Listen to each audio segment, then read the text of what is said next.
Trump साहब क्या कर रहे हैं और क्यों कर रहे हैं? I campaigned on this policy. America आज भी करीब करीब $30 ट्रिलियन की इकोनॉमी है, सबसे बड़ी जीडीपी है दुनिया की, बट इसके बावजूद उसका डेट टू जीडीपी रेशियो यानी जितना उसका उधार है वो सबसे ज्यादा है. But is the national debt a danger to the economy, in your view? In the long run, debt is growing faster than the economy. I have the sense this worries you very much. America has played a very instrumental role in global political instability. Warfare for example, जब Iran Iraq का war हुआ तब America बहुत बड़ा player था उसके अंदर. चाहे मिडिल ईस्ट की अनसर्टेनिटी हो उसमें अमेरिका का बहुत बड़ा रोल है. चाहे तालिबान का मैटर हो उसमें अमेरिका का बहुत बड़ा रोल है. अमेरिका के लिए कहा जाता था कि वो किसी का दोस्त नहीं है, और आज भी वही सही है कि आज भी अमेरिका किसी का दोस्त नहीं है. It may be dangerous to be America's enemy, but to be America's friend is fatal. तो एप्पल का जो आईफोन है जो पहले कुछ $600 या $700 में मिलता था अमेरिका के अंदर, वो अब सीधा $3000 से ज़्यादा का मिलेगा अमेरिका. तो सर ये भी एक रीज़न हो सकता है कि डोनाल्ड ट्रम्प को गुस्सा क्यों आता है? ट्रम्प को जो गुस्सा आता है वो बेसिकली तो चाइना के ऊपर ही आता है, और चाइना से ही शुरू हुआ. जब वो पहले भी प्रेसिडेंट थे तो पहले उन्होंने टैरिफ चाइना पे लगाना शुरू किया. Somebody said, well, what would you do? What can you do? So easy. I drop a 25% tax on China. Listen, you we're going to tax you 25%. मेरे ओपिनियन में अमेरिका से हमें बहुत ज़्यादा प्रॉब्लम नहीं है, हमें प्रॉब्लम चाइना से ही होगा. हमें ज़्यादा सावधानी चाइना के पास से रखनी है. चाइना इस वक्त हमसे दोस्ती करने की कोशिश करेगा. I am a movie buff और मुझे पूना जाना था फिल्म इंस्टीट्यूट डायरेक्शन का कोर्स करने के लिए, तो मैं वो तो ना कर सका और मैं टीचिंग में और रिसर्च में और इकोनॉमिक्स में आ गया. इज इट पेट्रियटिज्म और इज इट पॉलिटिक्स? जिसको हम कहते हैं ट्रम्प टेररिज्म, कि वो एक टेररिस्ट के माइंडसेट से करो कि जो करना है करो, देखा जाएगा जो होगा. He is doing like that कि जो करना है करूंगा मैं. तो it is not coming from a proper economic thought. और यही हुआ था वर्ल्ड वॉर 2 के पहले भी. यही सीक्वेंस ऑफ इवेंट्स ऐसे हुए थे जो ट्रेड और टैरिफ से शुरू हुए थे और अल्टीमेटली देश आपस में लड़ने लग गए. It marks a seismic change in the global order. The era of rules-based globalization and free trade is over. We are entering a new phase, one that is more arbitrary, protectionist, and dangerous. Trump's tariff is just like that one friend who brings the most weirdest dish in your potluck party, something which nobody had asked for, and now all the friends are wondering इसको कैसे खाया जाए. Welcome to Pratna's POV. Today we are going to discuss about Trump's tariff, तहलका या तबाही. And to discuss this, we have with us Dr. Hitesh Bhatia, who is with us coming with 25 plus years of expertise. He has done his doctorate in business economics and he is a dean with the School of Business and Law at Navrachna University. So very warm welcome to Pratna's POV. Thank you so much Pratna for having me with you. Thank you sir, it is absolute our pleasure and we are very hopeful कि अभी जो इतने सारे सवाल मंडरा रहा है सबके दिमाग में कि ट्रम्प साहब क्या कर रहे हैं और क्यों कर रहे हैं, इसके काफ़ी सारे आंसर्स और काफ़ी सारी क्लैरिटी प्रार्थनास पीओवी के इस एपिसोड से हमारे दर्शक को मिलेगी. बिल्कुल, it's a need of time I guess. I know sir. And to start with, सबसे पहले तो ये समझने की कोशिश करेंगे कि अभी एग्जैक्टली अमेरिका में हो क्या रहा है. अगर इकोनॉमी की बात करें तो अमेरिका की इकोनॉमी अभी कैसे चल रही है and what are the problems which that particular economy is facing. So ये सिर्फ अभी के इकोनॉमी की बात नहीं है, आपको थोड़ा सा पीछे भी देखना पड़ेगा, कोविड के बाद भी देखना पड़ेगा कि अमेरिका की इकोनॉमी कैसे कोविड से बाहर निकली. अमेरिका की इकोनॉमी बहुत टाइम से यानी पिछले 4-5 सालों से उस स्टेट ऑफ अफेयर्स में नहीं है जिसमें कि दुनिया की सबसे बड़ी इकोनॉमी को होना चाहिए, क्योंकि अमेरिका आज भी करीब करीब $30 ट्रिलियन की इकोनॉमी है, सबसे बड़ी जीडीपी है दुनिया की, बट इसके बावजूद उसका डेट टू जीडीपी रेशियो यानी जितना उसका उधार है वो सबसे ज़्यादा है. जितना उसका ट्रेड डेफिसिट है, जो उसका दुनिया भर के देशों के साथ जो एक्सपोर्ट इंपोर्ट का डिफरेंस है वो करीब करीब $1000 बिलियन का है, वो बहुत ज़्यादा है. अमेरिका में अभी तक का रिकॉर्ड अनएम्प्लॉयमेंट अमेरिका ने देखा है कोविड के बाद.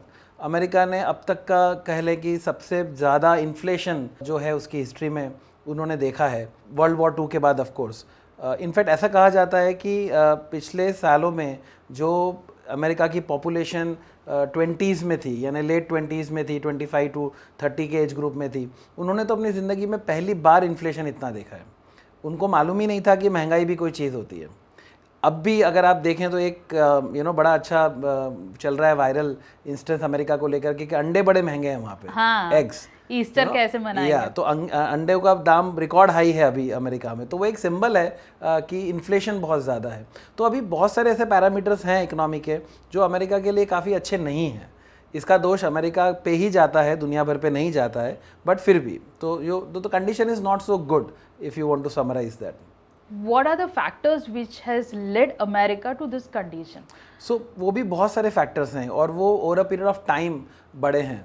आई थिंक उसके लिए आपको ये भी देखना पड़ेगा कि अमेरिका का हिस्टोरिकल इकोनॉमिक पॉलिसी इवोल्यूशन कैसा रहा। Okay. तो अगर मैं आपको थोड़ा सा हिस्ट्री में ले जाऊं तो Please, वर्ल्ड sir. वॉर 2 के बाद जो 1930s का डिकेड था, जब ग्रेट डिप्रेशन हुआ था अमेरिका में, तब दुनिया में पहली बार लोगों ने देखा था कि एक बड़ा देश भी कोलैप्स कर सकता है, क्योंकि अमेरिका तब भी बड़ा देश था और सबसे पहले उसने बहुत बड़ा डिप्रेशन 1930s में देखा। Massive poverty, massive lockdowns, massive unemployment था। अगर अभी भी कोई गूगल पे उसके फ़ोटोज़ देखेगा तो दंग रह जाएगा कि ऐसा भी अमेरिका कभी था।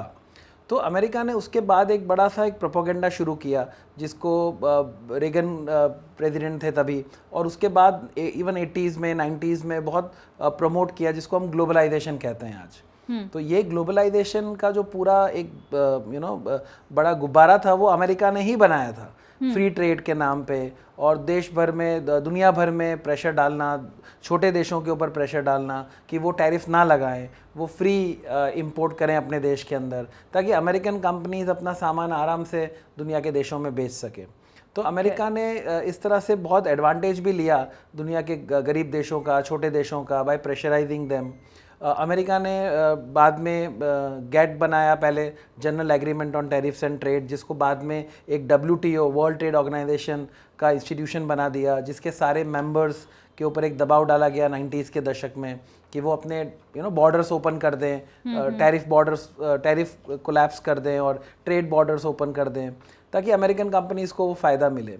तो अमेरिका ने वो दौर देखा जिसमें उसका पावर सुपर पावर बन गया, जिसमें उसका डोमिनेशन पूरी दुनिया में बन गया। पर इसका डिसएडवांटेज ये हुआ कि अमेरिका की अपनी कंपनीज़ ने प्रोडक्शन करना कम कर दिया। They became an importer, they started importing the finished product.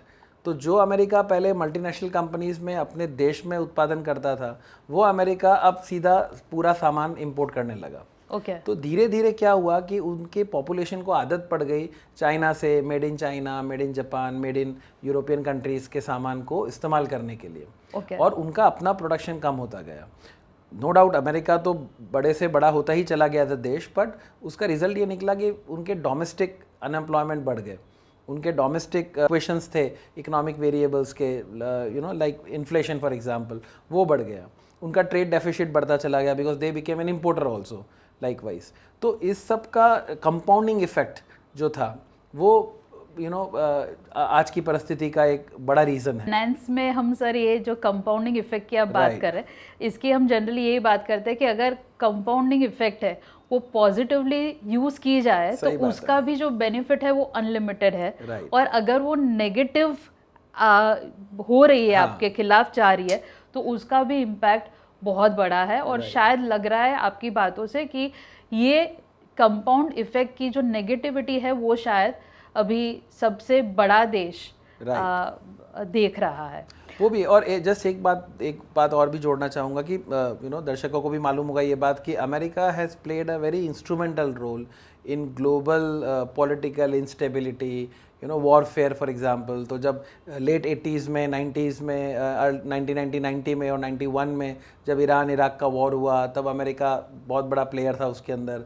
चाहे मिडिल ईस्ट की अनसर्टेनिटी हो, उसमें अमेरिका का बहुत बड़ा रोल है। चाहे तालिबान का मैटर हो, उसमें अमेरिका का बहुत बड़ा रोल है। तो अमेरिका ने हर बार दुनिया के देशों में अनस्टेबिलिटी क्रिएट करने के लिए कोई मौका नहीं छोड़ा। क्योंकि उससे उनको फ़ायदा होता था, उनकी डिफेंस इंडस्ट्री को फ़ायदा होता था। तो अमेरिका के लिए कहा जाता था कि वो किसी का दोस्त नहीं है, और आज भी वही सही है कि आज भी अमेरिका किसी का दोस्त नहीं है। तो वो जो वॉर फेयर था, जब उसमें इतना मैन पावर इम्पोज करना, पैसा खर्च करना, उसका भी एक रिजल्ट था कि उसका जो डेट टू जीडीपी रेशियो था वो बढ़ता जा रहा था, उसका इम्पैक्ट इकोनॉमी के ऊपर हो रहा था। चाहे वो सीनियर बुश जब थे, जॉर्ज बुश थे प्रेसिडेंट, तब का टाइम था, या जब जूनियर बुश प्रेसिडेंट थे तब का टाइम था।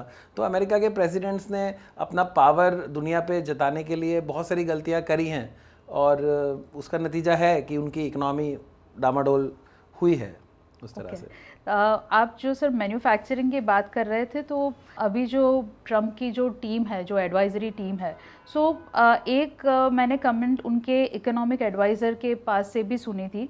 स्टीवन मिरान कहीं पर ऐसे कमेंट दिए थे, though he did not want to speak out what they are planning to do forward, but कहीं पर ऐसा कुछ कहीं से अंदाज़ा आ रहा था that he has made a statement saying that they want to make USA a manufacturing powerhouse like it was before many years ago.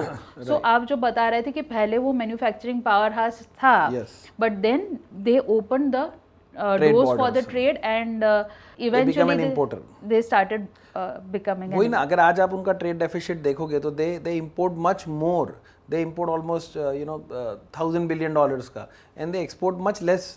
तो that is the reason their trade deficit is huge. और एक तरफ America में trade deficit हो रहा है, और दूसरी तरफ ये भी है कि चाइना है, वहाँ पर हमें सरप्लस दिख रहा है। चाइना वैसा ही है, China is a trade surplus country. तो अमेरिका ट्रेड डेफिसिट कंट्री है, चाइना ट्रेड सरप्लस कंट्री है, बट इंटरेस्टिंगली दोनों ही वर्ल्ड ट्रेड में टॉप पे है। They are the giant of world trade. तो सर ये भी एक रीज़न हो सकता है कि डोनाल्ड ट्रंप को गुस्सा क्यों आता है, क्योंकि चाइना है वो सरप्लस पे चल रहा है और वो डेफिसिट में। अगर आप चाइना और यूएस का ट्रेड देखते हैं, तो चाइना और यूएस में अमेरिका, यूएस जो है वो चाइना से कई गुना, 3 गुना ज़्यादा इंपोर्ट करता है जो वो चाइना को एक्सपोर्ट करता है। उनका ट्रेड डेफिसिट ही $300 बिलियन का है। तो that is what is upsetting Trump को जो गुस्सा आता है वो बेसिकली तो चाइना के ऊपर ही आता है, और चाइना से ही शुरू हुआ। जब वो पहले भी प्रेसिडेंट थे तब वो चाइना, सबसे पहले उन्होंने टैरिफ चाइना पे लगाना शुरू किया। 2016 में उन्होंने कुछ शुरू तो किया था, तब से उन्होंने चाइना के साथ ही ट्रेड वॉर शुरू किया था, क्योंकि चाइना और यूएस का ट्रेड डेफिसिट $300 बिलियन बहुत है, कि बहुत ज़्यादा है वो, कि चाइना से उतना इंपोर्ट करते हैं। आपको क्या लग रहा है सर कि वो चाइना से जो उन्होंने शुरू किया था, नाउ बाय 200 कंट्रीज? मैं बताता हूँ वो, और उसके पहले कि आप एक और इंटरेस्टिंग फैक्ट बताऊँ कि जैसे अमेरिका और चाइना के बीच में सबसे बड़ा आइटम जो चाइना एक्सपोर्ट करता है या जो अमेरिका इंपोर्ट करता है वो है इलेक्ट्रॉनिक्स और इलेक्ट्रिकल आइटम्स। यानी अमेरिका में जितने भी इलेक्ट्रॉनिक गैजेट्स हैं, चाहे वो मोबाइल फ़ोन हो, टीवी हो, एसी हो, फ्रिज हो, जिसमें जो सर्किट, जो मदरबोर्ड, जो भी इलेक्ट्रॉनिक कंपोनेंट्स लगते हैं वो सब चाइना से आते हैं, सारे के सारे। और जो अमेरिका एक्सपोर्ट करता है चाइना को, यानी जो चाइना इंपोर्ट करता है वो भी इलेक्ट्रॉनिक्स, इलेक्ट्रिकल इक्विपमेंट है। पर अगर आप टॉप 10 आइटम्स में देखोगे तो ये आइटम जो अमेरिका इंपोर्ट करता है चाइना से वो टॉप पे आता है, और जो अमेरिका एक्सपोर्ट कर रहा है इलेक्ट्रॉनिक्स चाइना को, वो कम से कम 14 या 15 नंबर पे आता है, जिसका वॉल्यूम $15 बिलियन का है, ह्यूज वॉल्यूम है। But there is a huge gap on their basket of trade that they do. तो ये अपसेट करता है अमेरिका को with China specifically. And that could be the reason sir कि अभी हमने एक बहुत बड़ा जो ब्लैक मंडे जिसको हमने नेम किया, तो उस दिन सबसे ज़्यादा जो, वैसे तो पूरा मार्केट ही गिरा था, बट जो सबसे ज़्यादा जो कंपनीज गिरी उसमें भी अगर हम देखें तो they were all the Amazons and Apples of the world. Right, क्योंकि उनका सारा मैन्युफैक्चरिंग या असेंबली जो सारा अभी चाइना में होता है। अभी एप्पल ने तो अभी इंडिया में भी शुरू किया है एक प्लांट, पर मेजर असेंबली तो चाइना में ही होता है, और चाइना से ही वो एक्सपोर्ट होकर के अमेरिका जाता है। तो अभी अगर आप एस्टिमेट्स निकाले तो कुछ लोगों ने कैलकुलेशन किया है, तो एप्पल का जो आईफोन है जो पहले कुछ $600 या $700 में मिलता था अमेरिका के अंदर, वो अब सीधा $3000 से ज़्यादा का मिलेगा अमेरिका में। Wow. And that's an American product, but because it is assembled in China and exported from China, it will have that kind of tariff. And that's the reason why we are seeing a lot of rage on the streets of America. Yeah, their own people are also protesting, of course, for sure. Right. But they only have voted him to power. What do you think कि of course किसी के दिमाग में जाकर समझना तो मुश्किल है, पर आपके हिसाब से क्या चल रहा है ट्रम्प जी के दिमाग में? देखो, ट्रम्प का कोई ये नया इमेजिनेशन या कोई नया उसके फितूर नहीं है. Okay. We all know, and now there are a lot of his old interviews and his old tweets and video bites are there, even for 30-40 years back also, that his mindset was always of protectionism. His mindset, so वो आप जानते हैं कि वो एक industrialist है, वो एक बिजनेसमैन है सालों से. पॉलिटिक्स में तो वो अब आए, पर शुरू से तो वो एक बिजनेसमैन ही रहे हैं. And he is true American, hardcore American, with his heart and mind. तो जब अमेरिका ने ये फ्री ट्रेड पॉलिसी अपनाई थी, जब ग्लोबलाइजेशन का अप्रोच लिया था अमेरिका ने, और यूएस प्रेसिडेंट्स जो थे वो दुनिया भर को प्रेशर डाल रहे थे फ्री ट्रेड के लिए, तब भी डोनाल्ड ट्रंप ने बहुत अपोज किया है. उनके वो वीडियोस अवेलेबल हैं यूट्यूब पे कि जब वो इतना क्रिटिसाइज करते हैं अपनी गवर्नमेंट को, तो उनका शुरू से ये रहा है कि भाई we should get benefit, America first, America should get benefit, and the imports in America should not be at the cost of their domestic production. कि उनकी जो घर की कंपनीज हैं वो नुकसान में नहीं जानी चाहिए अगर आप बाहर से सामान मंगा रहे हैं तो ये उनका अप्रोच शुरू से है. इस बार जब वो, तो पहली बार जब वो, ये अप्रोच सही है कि नहीं है? देखो, as an industrialist and patriotic industrialist, he is right to protect his own country. There is nothing wrong in that. जब हमने 1991 में इंडिया ने लिबरलाइजेशन और ग्लोबलाइजेशन की पॉलिसी ली थी, जब doctor Manmohan Singh finance minister थे, PV Narasimha Rao prime minister थे, जब इन लोगों ने ये अप्रोच लिया था तो हमारे देश में भी बहुत प्रोटेस्ट हुआ था. और एक साल नहीं, हम तो 10-15 सालों तक प्रोटेस्ट करते रहे. मिड ऑफ 2000 तक हम प्रोटेस्ट करते रहे फॉरेन कंपनीज़ के अगेंस्ट में. आपको याद होगा कि जब वॉलमार्ट को इंडिया में आना था 2000 के दशक में, बीच में जब मनमोहन सिंह नए प्रधान मिनिस्टर बने थे, तब बहुत बड़ा रिवॉल्ट हुआ था. और आज तक वॉलमार्ट इंडिया में नहीं आ सकता क्योंकि हमने एफडीआई, ऑर्गेनाइज रिटेल की एफडीआई हमारी आज भी 51% है. उसमें कोई मल्टी ब्रांड स्टोर इंडिया में नहीं खुल सकता, कोई आना ही नहीं चाहता है उसके अंदर. तो ये तो हर देश के लोग करेंगे, हर देश के इंडस्ट्रियलिस्ट करेंगे. तो Trump is not different. So I will not blame him for the thought that he has, that American companies should get opportunity to produce. The manner in which he is doing it, that is controversial. That he is doing it illogically. That's a different story. So पर जो सोच है वो गलत नहीं है. एक सवाल आ रहा है सर कि ट्रम्प जो कर रहे हैं, is it patriotism or is it politics? Patriotism may not be the right word जो मैंने यूज किया पहले, फिर भी, पर मेरा कहने का मतलब ये था कि वो अपने देश का सोच रहे हैं. हाँ, वो अपनी अमेरिकन इकोनॉमी का सोच रहे हैं. उधर तक वो सही है. वो ये चाहते हैं कि मैन्युफैक्चरिंग उनके देश में बढ़नी चाहिए, उत्पादन उनके देश में बढ़ना चाहिए, उनके देश के लोगों को नौकरियां मिलनी चाहिए वहाँ पे. तो यहाँ तक तो कोई गलत बात ही नहीं है, वो तो बिल्कुल सही बात है. अब इसको करना कैसे है वो बात है. अब उसको करने के लिए आप यहाँ तो इकोनॉमिक थियरी यूज़ करो, इकोनॉमिक पॉलिसीज़ यूज़ करो, डिप्लोमेटिक रिलेशंस यूज़ करो, या फिर आप उसको एक फितूर की तरह, एक जिसको हम कहते हैं ट्रम्प टेररिज्म, कि वो एक टेररिस्ट के माइंडसेट से करो कि जो करना है करो, देखा जाएगा जो होगा. तो he is doing like that कि जो करना है करूँगा मैं. तो it is not coming from a proper economic thought. He is doing based on his own intuition, that's it. Okay. और जो आपने बीच में पूछा कि चाइना के अलावा के देशों के साथ क्यों, तो वो एक बड़ा स्ट्रेंज चीज़ है कि he is not considering any country as a friend और एज एज एन एनिमी. उसके लिए सब एक है. He saying everyone is same for me. I don't want to be kind to anyone. तो he is putting tariff to everyone. Sir, he is claiming that he has been very kind to all the nations by just imposing half of the tariff what it should be. So sir, I would also want to understand कि सबसे पहले तो ये जो tariff, ये word बहुत सारे लोगों ने पहली बार सुना. For all those who are coming from a non-commerce background, right, we would want to understand little more in detail in a layman language कि टैरिफ का मतलब क्या होता है. Is tariff equal to taxes or is it something else? तो ये tariff क्या है, और अभी ये जो टैरिफ की बात हो रही है वो जिस हिसाब से एक नंबर्स पर आ रहा है, तो ये नंबर्स जो है वो कैसे आए हैं, और ये जो फॉर्मूला लगाए है, जो फॉर्मूला के बेसिस पर ट्रम्प एंड टीम कह रहा है that they have been very kind. तो ये थोड़ा इसके बारे में सर समझेंगे. आई थिंक ये ज़रूरी है सबके लिए समझना कि टैरिफ्स आर नॉट टैक्सेस. हम दोनों को अलग तरह से यूज़ करते हैं। Taxes are more use internally within the country, कि आप देश के अंदर जो सरकार आपसे कर लेती है, टैक्स लेती है, उसके लिए हम टैक्स वर्ड यूज़ करते हैं। कि या तो आप जो भी खरीदते हैं, जो भी बेचते हैं, उसके ऊपर जो GST लगता है, गुड्स एंड सर्विस टैक्स लगता है, या जो आपकी आय पे, इनकम के ऊपर जो टैक्स लेती है सरकार, तो वो टैक्स है। एक छोटी सी बात बोल देता हूँ कि टैक्स क्यों देना है, किसी को भी टैक्स क्यों देना है। ठीक है, टैक्स आप किसी चैरिटी के लिए नहीं देते, टैक्स आप सड़क या पानी के लिए नहीं देते जो सरकारें बोलती हैं, पर क्योंकि सड़क पानी तो गरीब आदमी को भी मिलना चाहिए जो टैक्स भर नहीं सकता। तो टैक्स भरने न भरने से सड़क या पानी मिलने का कोई रिश्ता नहीं है। अगर मैं टैक्स भरने की मेरी कैपेसिटी नहीं है तो भी मुझे अच्छी सड़क, अच्छा पानी, अच्छा घर, अच्छी इलेक्ट्रिसिटी सब मिलना ही चाहिए। वो तो मेरा हक है और सरकार की जिम्मेदारी है देना। सरकार को वो देने के लिए पैसा चाहिए, उसके लिए मैं टैक्स भर रहा हूँ, ये अलग बात है। ठीक है, तो टैक्स जो है, इनकम टैक्स जो है फॉर एग्जांपल, वो एक रिटर्न है। We are returning it back to the government. Why are we returning it back? Because we have earned. क्योंकि आपने पैसा कमाया है सिस्टम के अंदर से, इकोनॉमिक सिस्टम में काम करने से आपने पैसा कमाया है, तो अब आप अपने पैसे का, आय का कुछ हिस्सा सरकार को वापस देते हो, ताकि सरकार और इकोनॉमिक सिस्टम बना सके, बड़ा इकोनॉमिक सिस्टम बना सके और लोग पैसा कमा सके।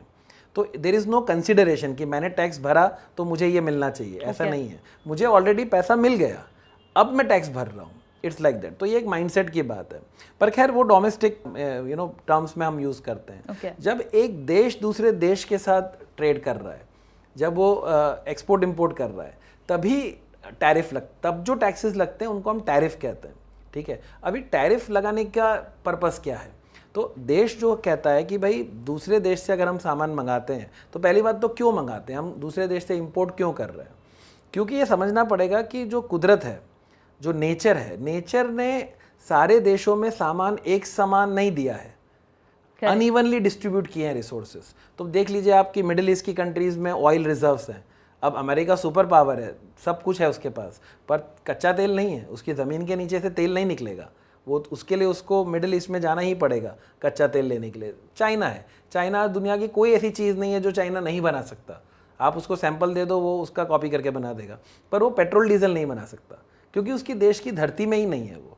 तो ये कुदरत ने अपने हाथ में रखा है कि कौन से देश को क्या रिसोर्सेज दिए हैं। अब वो देश उन रिसोर्सेज का इस्तेमाल करके कुछ उत्पादन करता है, तो यानी जिस देश के पास वो नहीं है उसको दूसरे देश से लेना ही पड़ेगा। तो ये तो कुदरत का नियम है कि आपको एक दूसरे के ऊपर निर्भर रहना पड़ेगा। पर क्योंकि आप दूसरे देश से जब इंपोर्ट करते हो तो कहीं ना कहीं आपके अपने देश के जो मैन्युफैक्चरिंग है, उत्पादक है, क्षमता है, उसके ऊपर आप एक कंट्रोल डाल रहे हो कि भाई दूसरे देश से सस्ते में आ जाएगा क्योंकि उनके पास ज़्यादा कैपेसिटी है, उनके पास ज़्यादा टेक्नोलॉजी है या ज़्यादा रिसोर्सेज हैं जो आपके पास नहीं है। तो देश की जो सरकार है वो अपने देश के उत्पादक को बचाने के लिए, मैन्युफैक्चरर को बचाने के लिए दूसरे देश से आने वाले सामान के ऊपर एक टैरिफ लगा देता है, उसको महंगा कर देता है। महंगा करने से ये होता है कि या तो उसकी डिमांड कम हो जाएगी, देश में कम इंपोर्ट होगा वो, या तो उसके देश में जो सामान बन रहा है वो सस्ता हो जाएगा उसके मुकाबले टैरिफ लगने के बाद, तो उसको ज़्यादा मार्केट मिलेगा। तो इस तरह से अलग अलग इंटेंशंस हो सकते हैं टैरिफ लगाने के। जब भी WTO ने फ्री ट्रेड, या जब अमेरिका के कहने पे WTO फ्री ट्रेड का प्रमोशन कर रहा था, तब आइडिया ये था कि भाई ज़्यादा इंपोर्ट करेंगे, एक्सपोर्ट करेंगे तो दोनों देशों को फ़ायदा होगा। और वो हुआ भी कि अगर आप 90s का 2000 के दो डिकेड्स आप देखो तो दुनिया भर के देशों को फ़ायदा हुआ। इनफैक्ट अभी सिंगापुर के जो प्राइम मिनिस्टर थे उनका स्पीच था, उन्होंने यही बात करी कि because of free trade, because of globalisation, हम कितने हज़ार लाख लोगों को पॉवर्टी से बाहर ला पाए दुनिया भर में, क्योंकि फ्री ट्रेड रहा। अभी अगर हम पूरा यू टर्न लेकर के फिर से उसको रिस्ट्रिक्ट करेंगे तो we are moving towards a recession then, इस तरह से। तो टैरिफ जो है वो उस संदर्भ में यूज़ किया जाता है जब दो देश आपस में ट्रेड करते हैं। तो नॉर्मली सरकारें क्या करती हैं, हर सरकार का यही होता है approach, including India and America का भी वैसा ही है आज, कि वी वांट टू एक्सपोर्ट, हमारे यहाँ से हम एक्सपोर्ट करना चाहते हैं, यानी दुनिया भर के देश हमारे पास से सामान खरीदें पर हम दुनिया के देशों के पास से सामान ना खरीदें। तो इंपोर्ट पे टैरिफ लगाते हैं, एक्सपोर्ट को फ्री रखते हैं, एक्सपोर्ट को प्रमोट करते हैं। तो अमेरिका चाहता है कि हमारे यहाँ से सब खरीदें सामान, पर हम दूसरी जगह से सामान ना खरीदें, उस पर टैरिफ लगा रहा है वो, इस तरह से। तो इंपोर्ट पे टैरिफ होता है आमतौर पे, और एक्सपोर्ट के ऊपर टैरिफ नहीं होता। इनफैक्ट एक्सपोर्ट तो सरकारें प्रमोट करती हैं, करेक्ट। लाइक जैसे इंडिया में भी एक एक्सपोर्ट प्रमोशन काउंसिल है, पूरा एक गवर्नमेंट का इंस्टीट्यूशन है जो सिर्फ एक्सपोर्ट को प्रमोट करता है। क्या? क्योंकि हम चाहते हैं कि दुनिया के देश हमारे पास से सामान खरीदें, पर फिर दुनिया के देश ये भी चाहेंगे कि आप भी उनका सामान खरीदो, है ना। तो वहाँ ये टैरिफ जो है वो खेल बिगाड़ता है। So do we stand tall amongst this? पहले के मुकाबले तो महंगा हो गया, but compare to other goods this would still be cheaper. Right, तो इंटरनेशनल ट्रेड में एक रिलेटिविटी की थियरी होती है, तो as per the economic theory, you know, relative trade theory, ऐसा होना चाहिए कि भाई हम इंडिया से आने वाला सामान जो है वो कंपैरेटिवली, ऐसे तो महंगा है पर कंपैरेटिवली सस्ता है, रिलेटिवली सस्ता है, you know, in relation to goods coming from other countries. But देखो, थियरी में लगता है कि ये होना चाहिए, एक्चुअली होगा कि नहीं होगा ये कहना बड़ा मुश्किल है। कि अमेरिका का जो इम्पोर्टर है वो किसी और देश के पास जो सामान खरीदता है उसे छोड़ के हमारे पास से खरीदना शुरू कर दे, शॉर्ट रन में ऐसा होगा, ऐसा कहना मुश्किल है। और ये उतना ही मुश्किल है जितना डोनाल्ड ट्रंप समझ रहे हैं कि भाई अब लोग वियतनाम से या चाइना से सामान नहीं खरीदेंगे मेरे देश में और खुद उत्पादन करना शुरू कर देंगे। ये भी उतना ही डिफिकल्ट है, ऐसा होना जल्दी होने वाला नहीं है ऐसा। इट इज़ नॉट ईजी कि अमेरिका के अंदर उस चीज़ों का फैक्ट्रियाँ खुल जाएँ जो सामान वो पहले चाइना से इम्पोर्ट करते हैं। ऐसा मुश्किल है शॉर्ट रन के अंदर फैक्ट्री लगाना और उत्पादन करना, ऐसा डोनाल्ड ट्रंप भी गलत सोच रहे हैं। और अगर इंडिया ये सोचता है कि हमें कंपेटिटिव एडवांटेज होगा, जल्दी होगा, तो हम भी शायद गलत सोच रहे हैं। It might happen, it may take time, but it will not happen very easily and very fast. But yes, we have comparatively a better position in this, and that is the reason कि आप देखो कि India की government में से कोई statement आया नहीं है, ना तो हमने सपोर्ट किया है, ना तो हम उसके अगेंस्ट बोल रहे हैं। तो there is an absolute silence from our regulator and our ministries and our administration. The reason is this only that we are least affected. We are affected, but we are least affected. Why we are least affected? Because our exposure is very less. हम जो export कर रहे हैं, हम क्या export कर रहे हैं? हम हैंडीक्राफ्ट कर रहे हैं, हम जेम्स एंड ज्वेलरी कर रहे हैं, हम बहुत बेसिक चीज़ एग्रीकल्चरल गुड्स एक्सपोर्ट कर रहे हैं, फूड प्रोसेसिंग वाला कुछ सामान एक्सपोर्ट कर रहे हैं, ठीक है ना। China on the other hand ये कर सकता है। चाइना का सामान जब अमेरिका में नहीं जाएगा, अब जैसे अमेरिकन की ये एप्पल की आपने बात करी, बराबर, ऐसी दूसरी अमेरिकन कंपनीज चाइना से सामान नहीं खरीद रही हैं। तो चाइना के पास तो हमसे कई गुना ज़्यादा सामान रेडी टू शिप है, वो कहाँ जाएगा? चाइना क्या करेगा उसका? जो सिंगापुर के प्राइम मिनिस्टर ने भी बात करी, चाइना उसका डिस्काउंट रेट पे दुनिया भर के देशों को बेचने की कोशिश करेगा। और ये भी हो सकता है कि चाइना अपना पुराना सामान भी डंप करने की कोशिश करे। There is a huge risk of dumping now from China, and China is expert doing that. हाँ। तो इसके लिए इंडिया को अमेरिका से उतना प्रॉब्लम नहीं है। मेरे ओपिनियन में अमेरिका से हमें बहुत ज़्यादा प्रॉब्लम नहीं है, हमें प्रॉब्लम चाइना से ही होगा।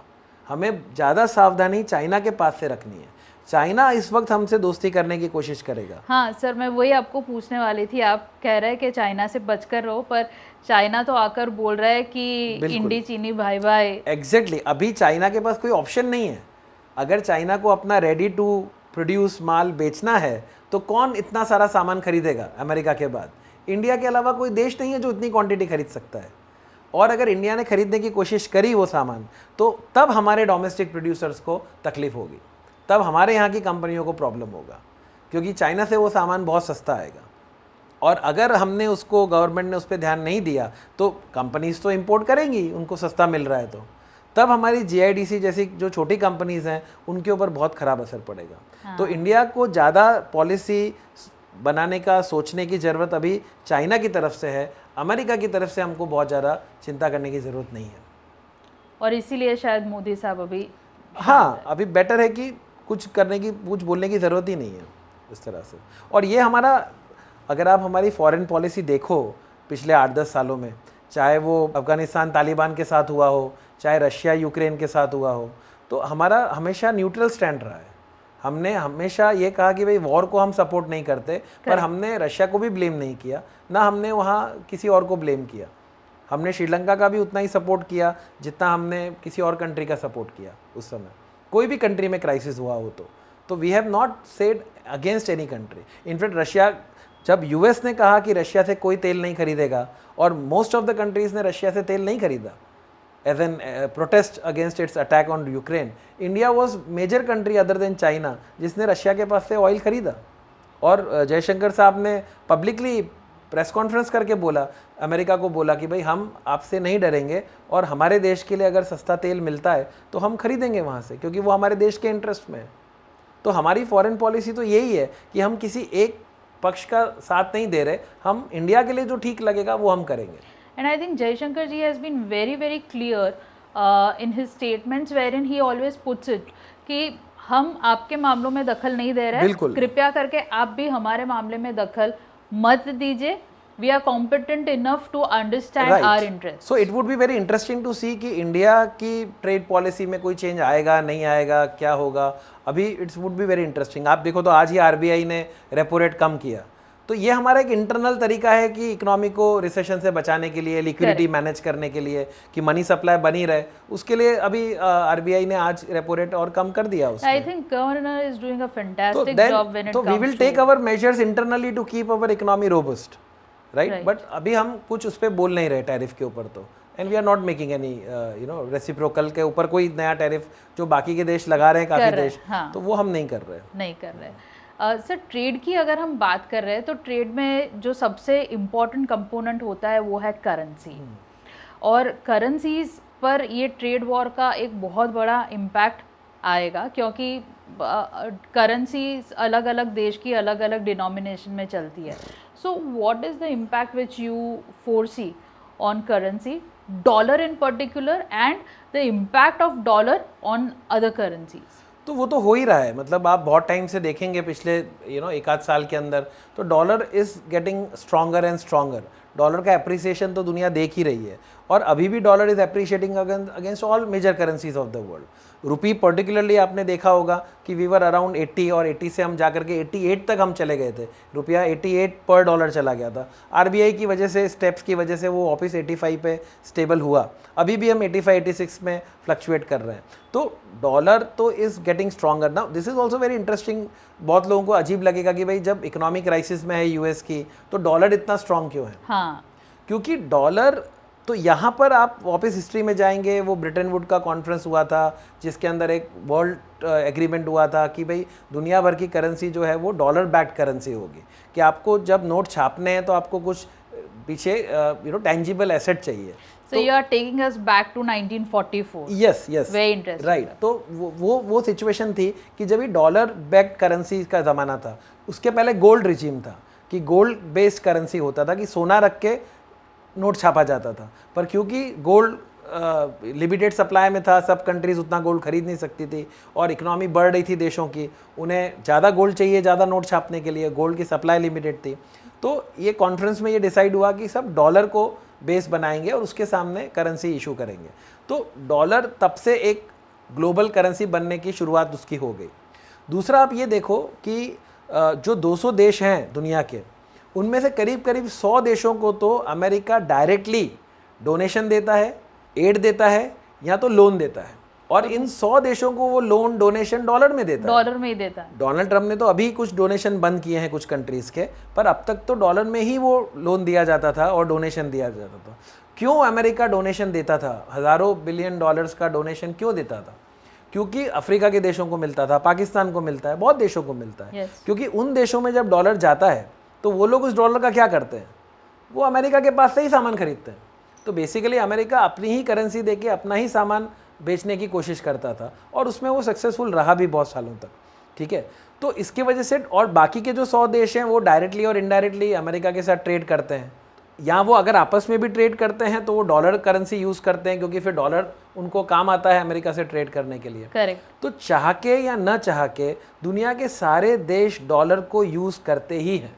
अब इसको आप अलग रखिए अमेरिका की इकोनॉमी से। अमेरिका की इकोनॉमी चाहे अच्छा कर रही हो चाहे बुरा कर रही हो, डॉलर हमेशा अच्छा करेगा, क्योंकि डॉलर सारी कंट्रीज जो हैं वो यूज़ कर रही हैं। तो डॉलर अपने आप में एक प्रोडक्ट बन गया है, उसकी डिमांड सप्लाई अलग चल रही है। ओके। उसका इकोनॉमी से कोई लेना नहीं है इस तरह से। और जैसे जैसे इकोनॉमी का ट्रेड बैलेंस, ट्रेड डेफिसिट होता है, तो करेंसी अप्रिशिएट करती ही है उसकी, वो भी एक इकोनॉमिक थियरी है। तो इस वजह से डॉलर स्ट्रांग होता गया और बाकी की करेंसी डेप्रिशिएट होते गए। अभी भी यही सिलसिला चल रहा है, इसमें अभी तक कोई चेंज आया नहीं। अब ये फ़र्क पड़ा कि दुनिया के जो देश हैं वो डॉलर इकट्ठा करके, वो तो कर ही रहे हैं क्योंकि अब उनको ज़्यादा पे करना है, पर वो साथ साथ में गोल्ड भी कर रहे हैं। तो आप डॉलर के साथ अगर गोल्ड देखेंगे तो गोल्ड की में जो तेज़ी दिखी है पिछले 1 साल के अंदर, करीब करीब अब 90,000 के ऊपर 10 ग्राम का गोल्ड है, ठीक है। तो ये गोल्ड में इतनी तेज़ी क्यों आ गई? क्या लोगों ने ज़्यादा गहने पहनना शुरू कर दिया या सोने की चीज़ें खरीदना शुरू कर दी? नहीं, ये लोग नहीं खरीद रहे, ये दुनिया की रिजर्व बैंक्स खरीद रही हैं, दुनिया की सेंट्रल बैंक्स खरीद रही हैं। करेक्ट। सारे बड़े देश के जो सेंट्रल बैंक हैं, जैसे हमारे यहाँ आरबीआई है, ऐसे हर बैंक, हर कंट्री में एक सेंट्रल बैंक है, वो सेंट्रल बैंक हैं जो सोना खरीद रही हैं।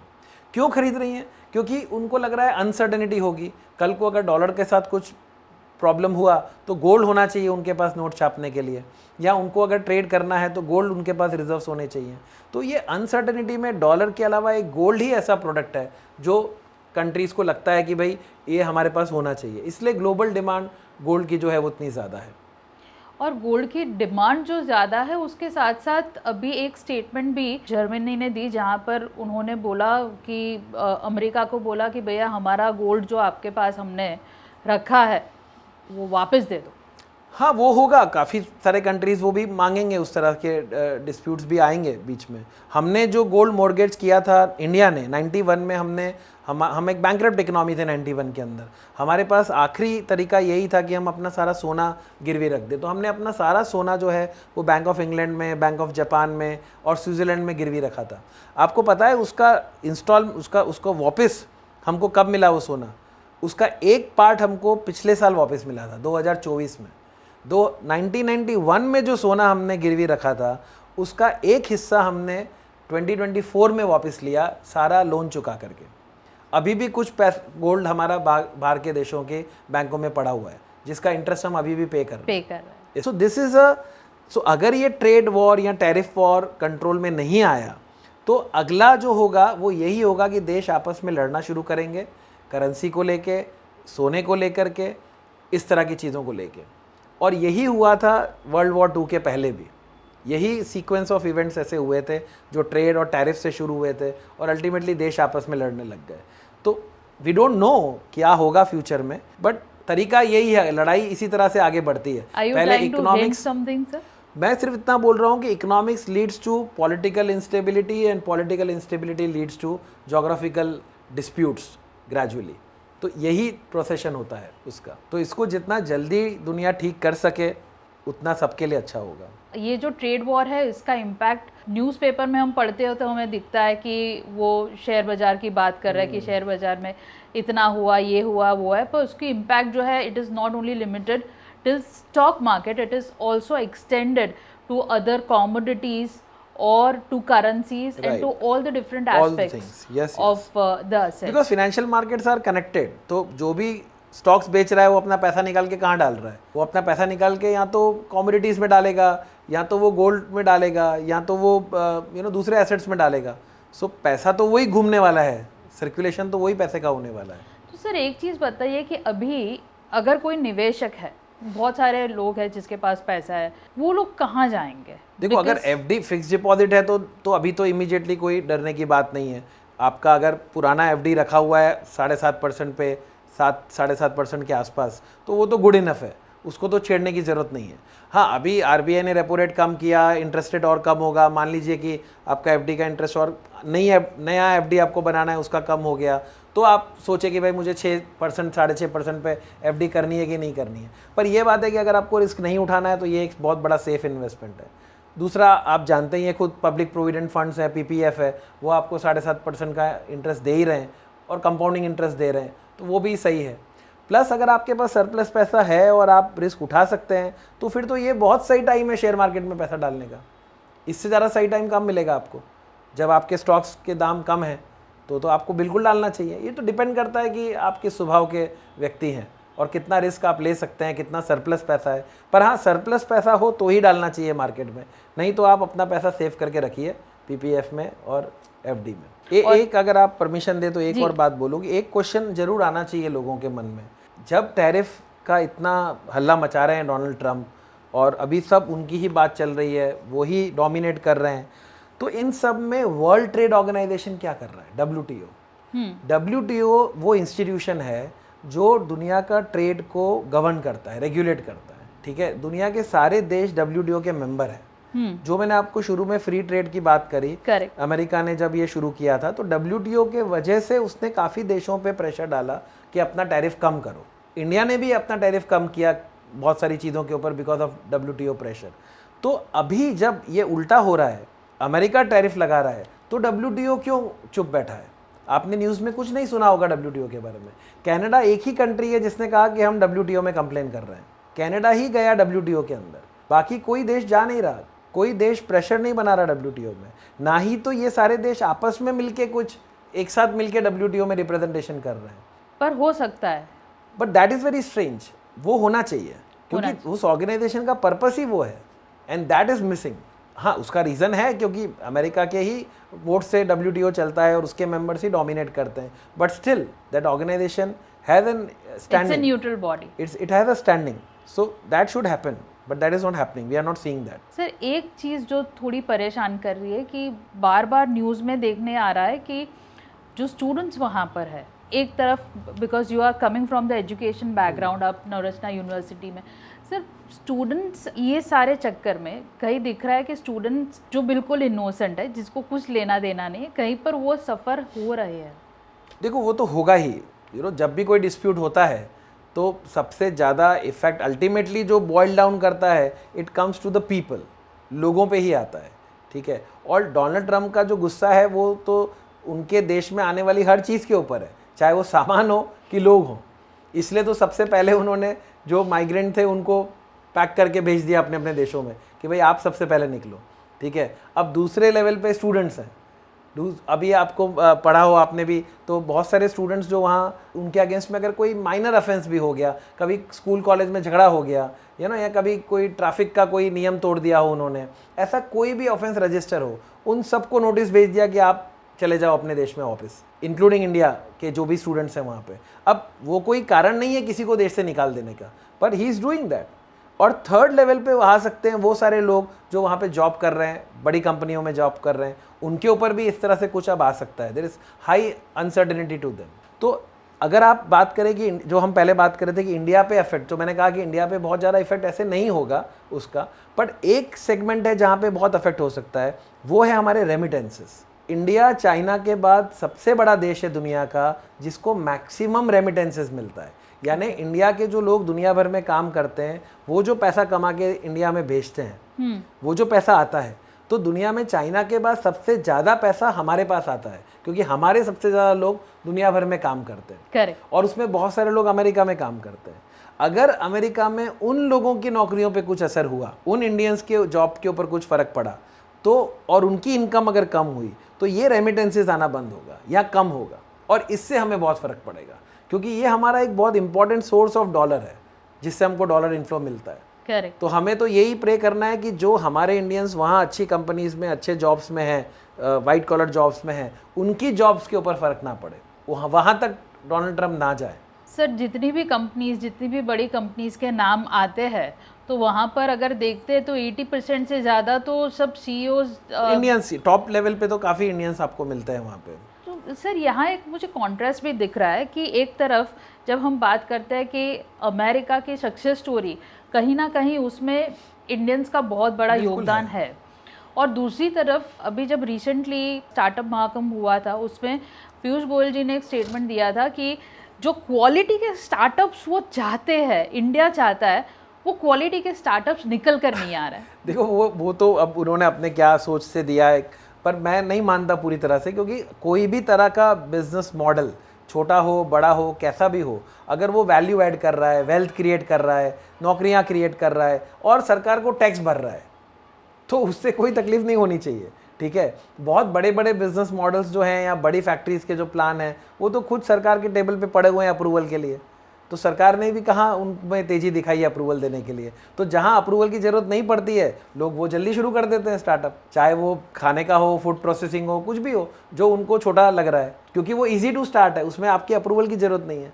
पर जहाँ फैक्ट्रियाँ लगानी है, बड़े इन्वेस्टमेंट लाने हैं, FDIs लानी है, वहाँ तो आपके अप्रूवल चाहिए, तो वहाँ तो आपके the ball is in your court, government के कोर्ट में है। Manufacturing is never a simple job, it's not a simple thing. India में भी हम जो बात कर रहे हैं कि मेक इन इंडिया जो प्रोजेक्ट लेकर इंडिया चल रहा है, जो सपना लेकर इंडिया चल रहा है, तो हाँ, हम सफल भी हुए हैं, पर ये बहुत लॉन्ग टर्म जर्नी है। It is. तो वही जर्नी अभी जब अमेरिका रीस्टार्ट करने की बात कर रहा है, तो दैट इज नॉट समथिंग जो रातों रात हो। एग्जैक्टली, तो ये इमीडिएटली अमेरिका को उसका कोई बेनिफिट मिलने वाला नहीं है। इनफैक्ट वो उल्टा ही होगा। इमीडिएटली तो वहाँ इन्फ्लेशन आएगा, क्योंकि सामान तो इंपोर्ट होगा ही, और वो इंपोर्ट होगा हाई टैरिफ के ऊपर। तो हाई टैरिफ पे जब इंपोर्ट होगा तो वो महंगा मिलेगा। जैसे कारें ऑलरेडी महंगी हो गई, आईफोन ऑलरेडी महंगे हो गए, ये सारी चीज़ें ऑलरेडी महंगा। अंडे की हमने बात करी, खाने प्रोसेस्ड फूड की बात करेंगे हम, तो वो सब ऑलरेडी महंगा हो गया वहाँ पे, और वो महंगा होता चला जाएगा। तो इन्फ्लेशन आएगा शुरू में, आपका अनएम्प्लॉयमेंट तो रहेगा ही, वो इमीडिएटली क्योर नहीं होने वाला, क्योंकि नई फैक्ट्रियाँ जल्दी से लगने वाली नहीं है। तो ये प्रॉब्लम्स तो रहने वाले ही हैं। और जो चीज़ों का कंपोनेंट्स का जो फैक्ट्रियाँ ऑलरेडी लगी हुई हैं, उनको जो कंपोनेंट चाहिए, जो स्पेयर पार्ट चाहिए, जिसके ऊपर अब डोनाल्ड ट्रंप ने चाइना से टैरिफ लगा दिया, तो उनकी सप्लाई डिस्टर्ब हो जाएगी, उनकी सप्लाई कम हो जाएगी। यानी वो जो फैक्ट्रियाँ आपकी लगी हुई हैं, उनकी भी उत्पादन क्षमता कम हो जाएगी, क्योंकि उसको जो बेसिक मटेरियल चाहिए वो तो इम्पोर्टेड है, और वो उस पर आपने टैरिफ लगा दिया, तो वो क्या उत्पादन करेगा। तो शॉर्ट रन में तो उसको तकलीफ होने ही वाली है, there is no doubt about that. इसीलिए तो हम एक ग्लोबल रिसेशन की बात कर रहे हैं कि अगर अमेरिका के प्रोड्यूसर खरीदना बंद कर देंगे, तो जिस देश का सामान है, वियतनाम का सामान जाएगा कहाँ, फिर कहाँ जाएगा, कौन खरीदेगा। तो वियतनाम प्रोडक्शन करना बंद कर देगा। वियतनाम बंद करेगा प्रोडक्शन करना, तो चाइना को अफेक्ट होगा, चाइना उसको मटेरियल सप्लाई करता है। चाइना का प्रोडक्शन कम होगा तो किसी और देश को अफेक्ट पड़ेगा। तो ये तो पूरा चेन बना हुआ है। 20 सालों में जो फ्री ट्रेड ने एक सप्लाई चेन बनाया है दुनिया भर में, वो पूरा का पूरा डिस्टर्ब हो जाएगा। तो सबको फिर धीरे धीरे असर पड़ेगा उसका, but it will start from America for sure. Sir, inputs तो बहुत सारे आ गए, पर अभी भी एक चीज़ मुझे मिसिंग लग रही है, और वो चीज़ बहुत इंपॉर्टेंट होती है हमारे पीओवी की, वो है रैपिड फायर। अच्छा। सो रैपिड फायर राउंड से शायद आप टैरिफ से बच सकते हो, पर इससे आप नहीं बच सकते। ठीक है, मैं थोड़ा पानी पी लेता हूँ इसके लिए। सर बिल्कुल सर। हाँ जी, बताइए। सो सर बहुत सिंपल है, हम कुछ क्वेश्चन आपको पूछेंगे, और सबसे पहले आपके दिमाग में जो भी आ रहा है, that is what you just have to let us know. ठीक है, मैं कोशिश करता हूँ। Done sir. सर ऐसा सब बोलते हैं कोशिश करेंगे, पर सब बहुत अच्छा करते हैं, क्योंकि यहाँ पर जो भी इंटेलेक्ट लेकर आप बैठे हो सर, वो कहीं नहीं जाने वाला। तो उसमें कोई एमसीक्यू मिलने वाला है ऐसा? Choice based questions. सर शुरू करते हैं। चलिए ठीक है। ओके, सो सर सबसे पहले तो आप बताइए कि doctor Hitesh Bhatia, if not an economist, then what he would have been. आपको हंसी आएगी, पर अगर मैं शायद ये नहीं करता तो मैं एक फिल्म डायरेक्टर बनता शायद। I am a movie buff, और मुझे पूना जाना था फिल्म इंस्टीट्यूट डायरेक्शन का कोर्स करने के लिए, तो मैं वो तो ना कर सका, और मैं टीचिंग में और रिसर्च में और इकोनॉमिक्स में आ गया, बट नहीं तो मैं एक फिल्म डायरेक्टर बनता शायद। सर देखिए, रैपिड फायर राउंड का इम्पैक्ट आप देखो, मतलब ऐसी ऐसी चीज़ें जो पूरे शो में नहीं समझ में आई, वो सारी चीज़ें अभी निकल रही है। बहुत बढ़िया सर। आई थिंक अगर आप फिल्म इंडस्ट्री में भी होते हैं तो भी मतलब पता नहीं वो तो क्या करते, पर नहीं, उधर भी आप उतना ही अच्छा कंट्रीब्यूशन देते जो अभी आप एज एन इकोनॉमिस्ट दे रहे हो सर। इन्फ्लेशन और रिसेशन, ज़्यादा खराब क्या है? ज़्यादा खराब क्या? अच्छा, मुझे लगा अच्छा क्या है। नहीं, recession is always bad. Recession ही खराब है, क्योंकि रिसेशन में आपका बेसिक प्रोडक्शन कैपेसिटी कम होती है, उत्पादन कम होता है, उसकी वजह से एम्प्लॉयमेंट कम होगा, लोगों को नौकरियां नहीं मिलेगी, उससे उनकी इनकम कम होगी, इनकम से उनकी डिमांड कम होगी, खरीदने की क्षमता कम होगी, तो मार्केट में सामान नहीं बिकेगा, तो उसका जो चेन रिएक्शन होता है वो बहुत नेगेटिव होता है। तो वो सारी वेरिएबल्स को नीचे लेके जाता है, तो इट इज़ डिवास्टेटिंग। तो recession is always bad. Inflation is actually good. थोड़ा बहुत इन्फ्लेशन है तो अच्छा ही है, उसमें कोई नुकसान नहीं है।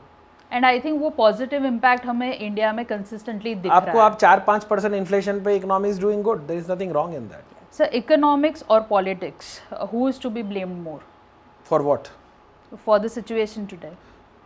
तो पॉलिटिक्स ही रहती है हमेशा। Problems arise because of conflict of political ideologies और political actions. Economics is basically the cure.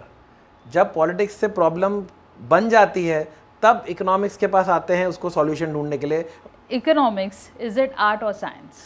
It's always an art. Economics science की तरह कॉज एंड इफेक्ट पे नहीं चल सकता कि ऐसा करेंगे तो वैसा होगा, ऐसा नहीं है। There is lot of relativity. जो भी, जैसे मैंने कहा, टैरिफ भी लगा दिया, तो ये ऐसा नहीं है कि इंपोर्टर के ऊपर ज़्यादा बर्डन आ गया कि भाई उसको पे करना पड़ेगा। या सामने एक्सपोर्ट की डिमांड कम हो जाएगी, इसके बहुत सारे रिपलकेशंस हैं। तो ये तो एक आर्ट है कि आप कैसे मैनेज करते हो। इतना बड़ा कैनवस है, वो कैनवस में इतने कैरेक्टर्स हैं, उन सब पे कुछ ना कुछ असर हो रहा है। सरकार की कोई भी नीति आप ले लो, उस सब पे असर होगा। तो सरकार को एक बर्ड आई व्यू लेकर के एक आर्टिस्ट की तरह ही देखना पड़ेगा कि कहाँ रंग ज़्यादा गहरा होगा, कहाँ हल्का होगा। तो it's an always an art, economics is an art. Wonderful, sir, wonderful. If there is one advice which you have to give to the President of America, what would that be? That will be to focus more on the real problems of America than to fight with the rest of the world. दुनिया से लड़ने से ज़्यादा वो अपने देश में जो उनके डोमेस्टिक प्रॉब्लम्स है, I think he should address them first.